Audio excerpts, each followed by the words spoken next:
This is the User Adoption Podcast with your host, Henrik de Gyor. Who are you and what do you do?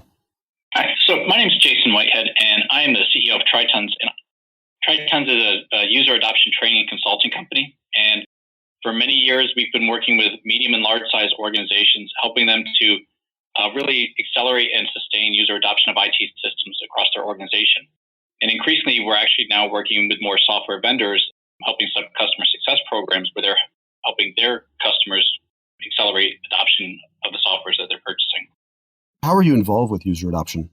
So I actually got started in this, over 15 years ago. And basically, I was working in-house at a Fortune 100 company to turn around a failed CRM project. And my boss came to me and said, Jason, it's great, you've got the system up and running, but if you can't get it, you can't get people to use it, and we can't prove to the executives that we're getting value from it, we don't need it, and we don't need you. So figure that out. And I thought it was just such an interesting challenge that I ended up realizing that all of my professional experience and academic learnings in the past had prepared me to get systems live, but not to get people to use them. So I actually ended up going back to school and learning about organization development and human resources. And I found that the biggest challenges with user adoption were addressing the non-technical factors, but the people issues, conflict, change, organizational structures, processes, and really looking at it from a behavioral perspective.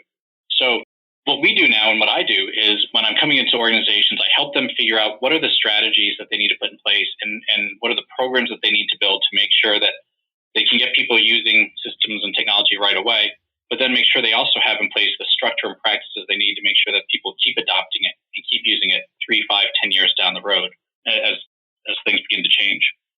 And Jason, what are the biggest successes and challenges with user adoption? I think the biggest successes are that if it's done well and it's done right, that you can really get a lot of value from whatever new tools and processes that you're implementing much faster than ever before, and that you can really be able to see the impact on the bottom line of an organization.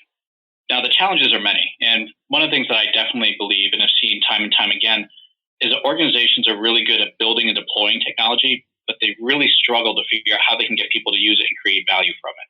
And there's a whole host of things there, from misconceptions and misperceptions about what adoption is and how to go about it. And I can share a couple with you. I think some of the bigger things is that people still don't understand that user adoption is not a technology issue, it's a people issue. And when working with user adoption, it's really important to focus on what are the behaviors and changes to how people use technology that need to occur, and how do people need to change the way they do their job on a daily basis to make use of systems. And that's really a behavioral impact. And that's a really big shift for a lot of organizations.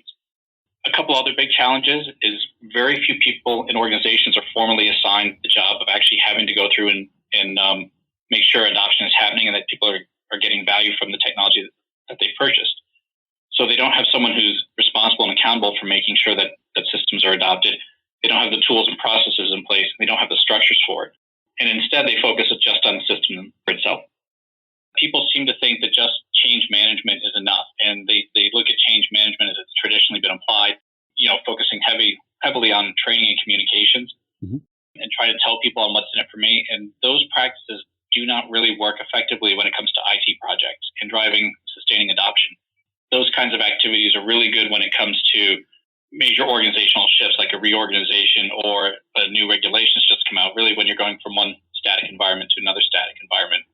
But it really doesn't apply when you're looking at how do people deal with technology in a fluid organization like an environment where things are constantly changing, people are constantly coming in and coming out of organizations. And instead, what people need to understand is they need different practices and approaches to really accelerate and drive adoption. I've had a couple of great successes, and one success that we had with turning around a failed CRM project. Basically, we went from a situation where we had people refusing to use the system and salespeople refusing to use it and giving up their licenses to within a year, we had such tremendous improvement, reducing time to serve customers, improves customer satisfaction, that the sales folks actually came back and begged to get licenses and started to deliver budget to us in order to get access to the system because we had demonstrated improving the value. So I think when done very well and effectively, you can really prove the results of an adoption effort, both in terms of satisfaction for customers and users, improvements to efficiency of how processes are done, and then even to the bottom line in terms of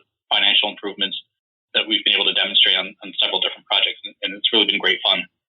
Great. And what advice would you like to share with people working on improving user adoption?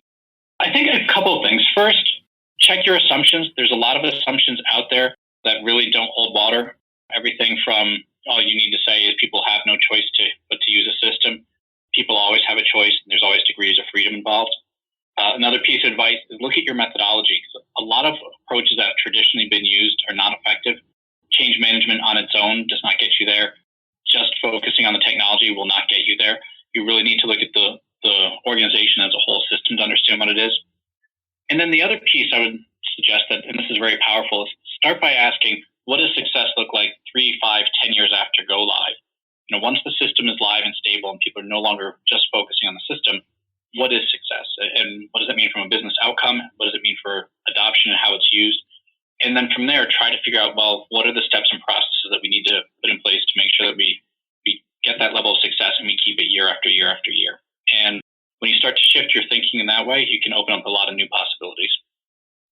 And where can we learn more about user adoption and your work on the subject? Tritons, we have our own blog where we publish a lot of articles on user adoption in there. It's at www.tritons.com.